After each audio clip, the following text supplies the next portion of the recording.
Olá, meus irmãos, a paz do Senhor Jesus. Eu sou a pastora Renata Caruso, da Igreja Missão Ictus no Brasil, e hoje eu estou aqui mais uma vez com você para mais uma leitura cronológica da Bíblia em um ano. Hoje, dia 2 de setembro, nós faremos a leitura no livro de 2 Crônicas, do capítulo 7 ao capítulo 9. Então vamos para a leitura? Segundo livro de Crônicas, capítulo 7. Logo que Salomão terminou de orar, desceu do céu fogo e queimou a oferta queimada e os sacrifícios. E a glória do Eterno encheu o templo. A glória se manifestou de maneira tão intensa que os sacerdotes não puderam entrar no templo. Depois que Deus entrou, não havia espaço para os sacerdotes. Quando todo o povo de Israel viu o fogo descendo do céu e a glória do Eterno encher o templo, eles se ajoelharam, curvaram a cabeça, adoraram e deram graças ao Eterno. Sim, Deus é bom, seu amor leal dura para sempre. Depois o rei e todo Israel ofereceram sacrifícios ao Eterno. O rei Salomão ofereceu 22.000 bois e 120.000 ovelhas para a dedicação do templo. Todos os sacerdotes estavam trabalhando. O coral e a orquestra dos levitas, que Davi tinha organizado para cantar e tocar louvores ao amor do Eterno, estavam ali. Do outro lado do pátio, os sacerdotes tocavam as trombetas. Todos os israelitas estavam de pé. Salomão consagrou a parte central do pátio na frente do templo do Eterno, e ali apresentou a oferta queimada, as ofertas de cereais e a gordura das ofertas de paz. O altar de bronze era pequeno demais para tanta oferta. Foi assim que Salomão celebrou a festa de outono, a festa das cabanas. Só um minutinho, irmãos.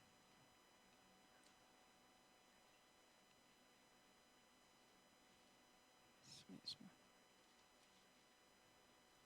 Vamos lá então, continuando. Durante 7 dias, multidões vinham desde a região nordeste de Lebo-Hamate até a região sudoeste do Ribeiro do Egito. Eles celebraram a primeira semana, depois prolongaram a festa por mais uma semana. Levaram uma semana para dedicar o altar e outra para a festa propriamente. Foram 2 semanas de festa, no dia 23 do 7º mês. Salomão despediu o povo. Todos saíram felizes e animados por todas as coisas boas que o Eterno tinha feito a Davi, a Salomão e ao seu povo Israel.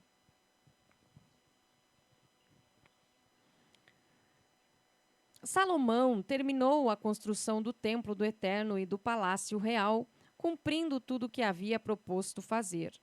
Foi um sucesso e ele ficou muito satisfeito. O Eterno apareceu a Salomão naquela mesma noite e disse: Ouvi sua oração e escolhi este lugar como templo para sacrifícios, como local de adoração. Mas, se eu fizer cessar a chuva do céu, mandar gafanhotos devorarem suas lavouras, ou enviar uma praga contra o meu povo e o meu povo que se chama pelo meu nome, reagir com humildade, orar e buscar a minha presença e abandonar os seus maus caminhos, estarei pronto para atendê-los. Do céu ouvirei e perdoarei os seus pecados. Restaurarei o bem da terra. De agora em diante, estou atento dia e noite às orações feitas neste lugar. Tenha certeza de que escolhi e santifiquei o templo que você construiu. O meu nome estará aqui para sempre. Meus olhos estão abertos, minha atenção será total e contínua. Quanto a você, se viver da maneira que desejo, como seu pai Davi, com o coração puro e atitudes corretas, fazendo tudo o que mandei, obedecendo à minha orientação e acatando as minhas decisões, sustentarei o seu governo sobre Israel. Vou mantê-lo firme no trono. A aliança que fiz com seu pai Davi, faço com você. Sempre haverá um descendente seu sobre o trono de Israel. Mas se você ou seus filhos me abandonarem, desprezarem a minha orientação e as minhas decisões, fabricando e adorando outros deuses, então não me comprometo. Riscarei Israel do mapa e rejeitarei o templo que acabei de santificar, para a honra do meu nome. Israel será alvo de zombaria entre as nações. Esse templo majestoso como é, será objeto de desprezo. Todos os que passarem diante dele irão balançar a cabeça e dizer: que aconteceu aqui? Como aconteceu isso? Então alguém dirá: o povo que vivia aqui abandonou o Eterno, o Deus que tirou seus antepassados do Egito. Foram servir e adorar outros deuses, por isso toda essa devastação. Segundo Crônicas, capítulo 8. Depois de 20 anos, Salomão realizou muitas obras. A construção do templo do Eterno e o palácio real, a construção das cidades que Irão tinha dado a ele, que povoou com israelitas, a conquista de Hamat e Zobá, a fortificação de Tadmor, no deserto, e de todas as cidades armazém que ele havia estabelecido em Hamat. A construção das cidades fortificadas de Bet-Oron Alta e Bet-Oron Baixa, com muros, portões e trancas. A construção de Baalate e das suas cidades armazém, a construção das cidades nas quais ficavam seus cavalos. Salomão era um construtor impulsivo e extravagante. Em Jerusalém e no Líbano, onde e quando desejasse, ele construía. Salomão reuniu o remanescente dos antigos moradores da terra, os hititas, os amorreus, os ferezeus, os heveus e os jebuseus, todos os não-israelitas, sobreviventes das guerras, e submeteu-os a trabalhos forçados. Continuam até hoje nesse trabalho. Mas os israelitas não eram tratados assim. Eram convocados para o exército e para a administração. Eram líderes do governo e comandantes de carros e de cavaleiros. Também eram encarregados dos projetos das construções de Salomão. Havia 250 supervisores responsáveis pelas equipes de trabalho forçados.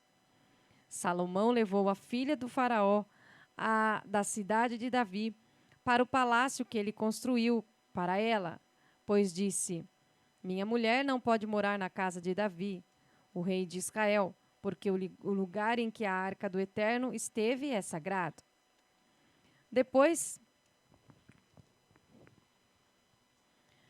Salomão apresentou ofertas queimadas ao Eterno sobre o altar que havia construído no pátio do templo. Ele seguiu as prescrições de Moisés para os sacrifícios, os sábados, as luas novas, as 3 festas anuais, as festas dos pães sem fermento, a Páscoa, das semanas, o Pentecoste e das cabanas. Ele adotou a prática de seu pai, Davi, e formou grupos de sacerdotes para realizar o serviço da adoração. Designou os levitas para cuidar do louvor e para ajudar os sacerdotes nas tarefas diárias.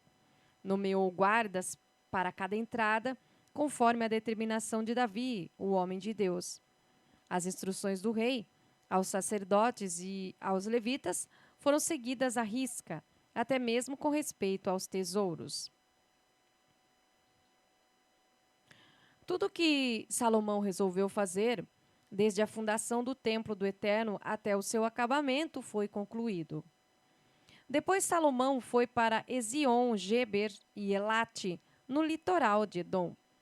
Irão enviou a ele navios com marinheiros experientes. Os marinheiros de Salomão se uniram a eles, e todos navegaram para Ofir, no leste da África.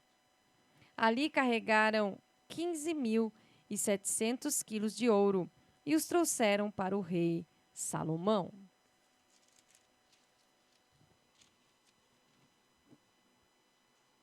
Segundo Crônicas, capítulo 9.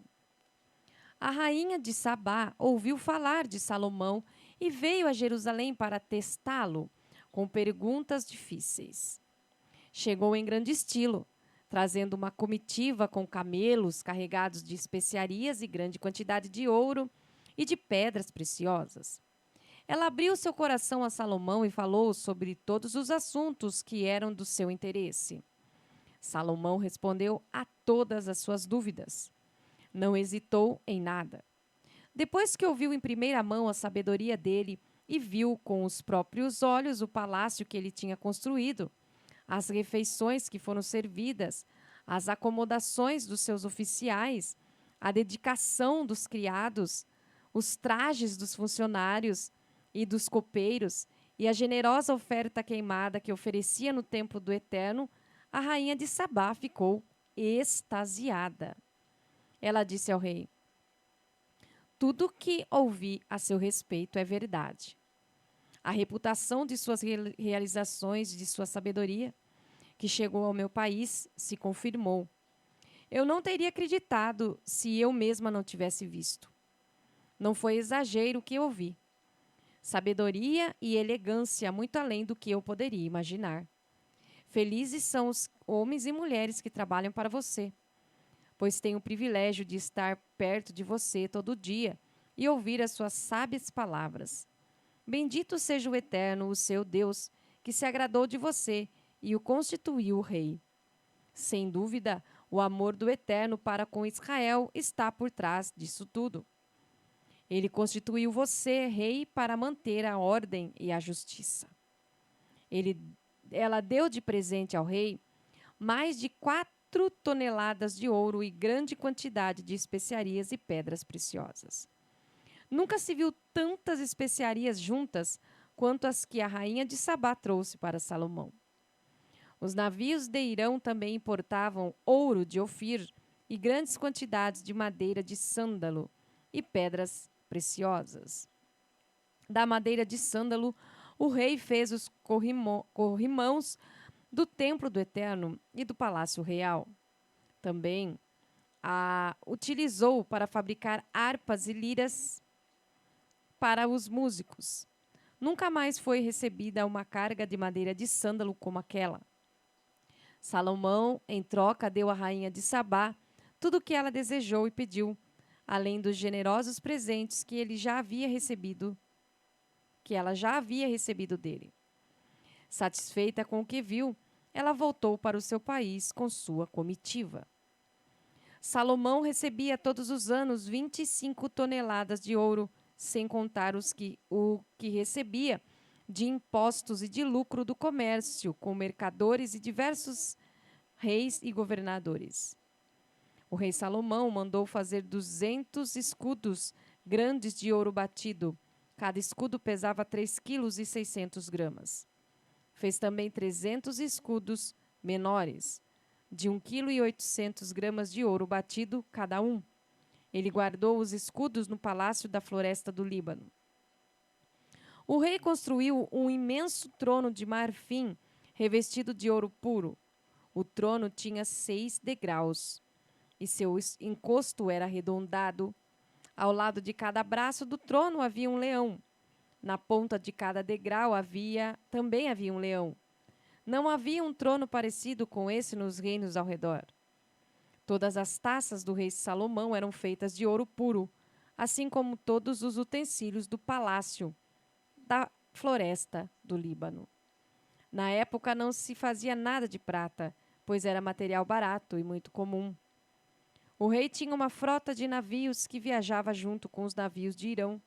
A cada 3 anos, a frota trazia uma carga de ouro, prata, marfim, macacos e pavões. O rei Salomão era o mais sábio e rico de todos os reis da terra. Ele superava todos eles. Gente de todos os cantos da terra vinha conhecer Salomão e sorver um pouco da sabedoria que Deus tinha dado a ele. Todo ano, os visitantes chegavam em grandes levas, todos traziam presentes, artigos de ouro, de prata, roupas, armas modernas, especiarias exóticas, cavalos e mulas. Salomão juntou carros e cavalos. Tinha 4.000 estábulos para os cavalos e carros e 12.000 cavalos. Ele os deixava em cidades especialmente preparadas para eles e também em Jerusalém. Ele dominava sobre todos os reis, desde o rio Eufrates, a leste, até o território dos filisteus e até a fronteira do Egito. O rei fez que a prata fosse tão comum quanto as pedras e o cedro como as figueiras das planícies. Ele importava cavalos do Egito e de outros países. O restante da vida do governo de Salomão, desde o início até o fim, pode ser lido no registro histórico do profeta Natã, na profecia de Aías de Siló e nas visões do vidente Ido acerca de Jeroboão, filho de Nebate.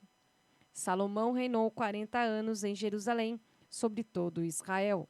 Salomão morreu e foi sepultado na cidade de Davi, seu pai. Seu filho Roboão foi seu sucessor. Somente até aí. Fique conosco até a próxima leitura. A paz do Senhor Jesus.